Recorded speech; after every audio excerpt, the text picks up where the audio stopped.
Hello, this is Kevin Scanlon with All City Real Estate. I want to talk to you today about something that just came up last week with one of my agents, and it's very common over the years, in my experience in the industry, and that is square footage discrepancies, especially discrepancies regarding the square footage that is input into an MLS listing. Now, the situation that I was dealing with one of my agents was that my agent was the listing agent on a property that had a square footage quote in the tax record that was, in the opinion of the seller, lower than the true square footage. And their reasoning for that was, well, when we had our appraisal done when we bought the house 5 years ago, the appraisal came back and said that the home was actually 2,300 square feet, not 2,100 square feet. So we have the appraisal. We'd like to market it as a 2,300 square foot home. And obviously that's going to have implications regarding the price per square foot being more attractive. It's going to be lower if you put in that higher square footage number. So that's exactly what they did. In most MLSs around the state of Texas, there is a qualifier for inputting square footage. Now, most MLSs, the qualifier by default is the tax record. In other words, when you put the MLS in, or the listing into the MLS, and you hit autofill, it's going to fill a lot of those fields in directly from the tax record, and one of those will be square footage.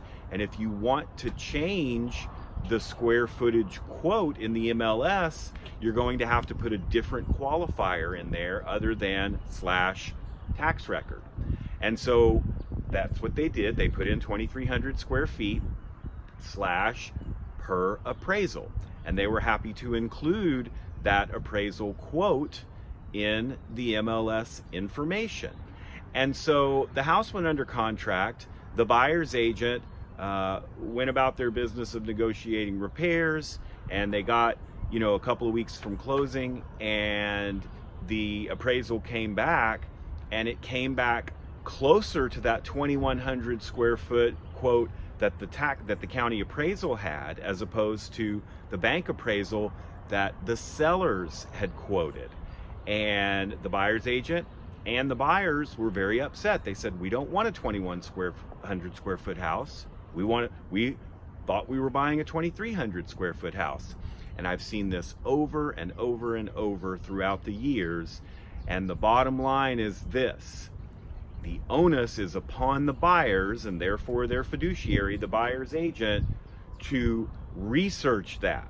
If you see something in that qualifier field other than tax record, then the onus is upon you, the buyer's agent, to notify your clients, hey, this house, there's a discrepancy between what's in the tax record. Tax record says 2,100 square feet. They've got 2,300 square feet per the appraisal, and you need to do that really during the negotiation process, not after you've gone under contract, and certainly not after you're out of the option period.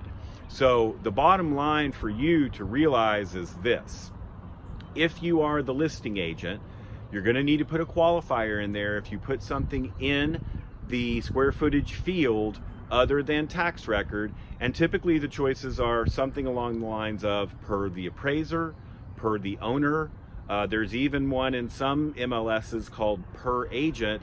And then there's another one in a few MLSs that says C agent, where it's actually telling the buyers and the buyer's agent, hey, you need to come talk to me because here's, where I got this number. But if you're the buyer's agent, that's where it can really get sticky, because in order to be that fiduciary for your clients at the highest possible level, you need to make sure that you have all of the details covered. And that's a pretty important detail to most buyers, is the square footage of the house that they're spending hundreds of thousands of dollars on. So what recourse do you have as a buyer's agent if you go under contract and don't address it? If you're out of your option period and you don't address it? Not a lot, because it's right there in black and white, 2,300 square feet per the appraisal.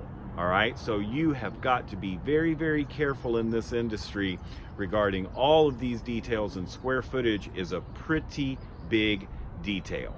So if you have any questions about this, always feel free to call me or email me or text me. My mobile number is 512-775-3846, or you can email me, kevin@allcityagents.com. I hope you have a wonderful year, and let me know if you need anything at all. Thanks so much. Bye-bye.